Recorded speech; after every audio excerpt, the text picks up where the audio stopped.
Donc je vous en ai parlé dans une précédente vidéo, on peut désactiver l'impression du ticket. Donc par défaut, quand vous réalisez une vente, quel que soit le montant, euh, vous avez un ticket qui sort. Donc suivant ce que vous avez paramétré, il est plus ou moins long. Mais maintenant, avec les clients qui veulent de moins en moins de tickets et puis les nouvelles réglementations qui risquent de rentrer en vigueur concernant la limitation d'impression de tickets pour certains montants, il peut être intéressant de ne pas activer l'impression. Donc c'est ce qu'on va voir tout de suite. Donc tout d'abord, un premier petit rappel, il faut aller vérifier dans la programmation, donc toujours de deux manières, soit le code rapide 3111 Pro,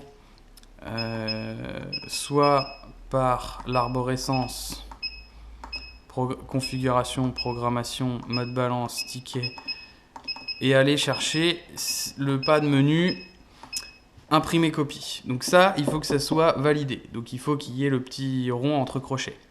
Si c'est pas validé, il faut l'activer pour permettre la réimpression du ticket si votre client vous le demande ou si le montant le permet. Une fois qu'on a vérifié ça, on peut aller désactiver l'impression principale. Donc, toujours de deux manières, le code rapide 3152 Pro ou par l'arborescence du menu, configuration, programmation, hardware, imprimante. Et là, on va aller chercher, une fois qu'on est là, on va aller chercher capteur désélectionné. Donc là, par défaut, il est désactivé, enfin il n'est pas validé ce menu, donc vous imprimez un ticket. Là, si on vient mettre le petit rond entre crochets et qu'on revient donc au menu, maintenant le premier ticket est désactivé. Donc là, je fais une vente, je veux sortir mon ticket, enfin clôturer ma vente, rien ne se passe.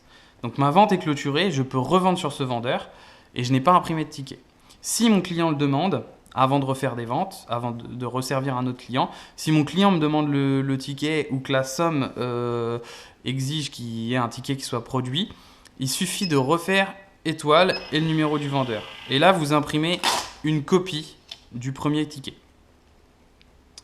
Donc, qui récapitule exactement la vente que vous venez de faire, mais il y a marqué copie puisque le premier ticket en fait n'a jamais été sorti.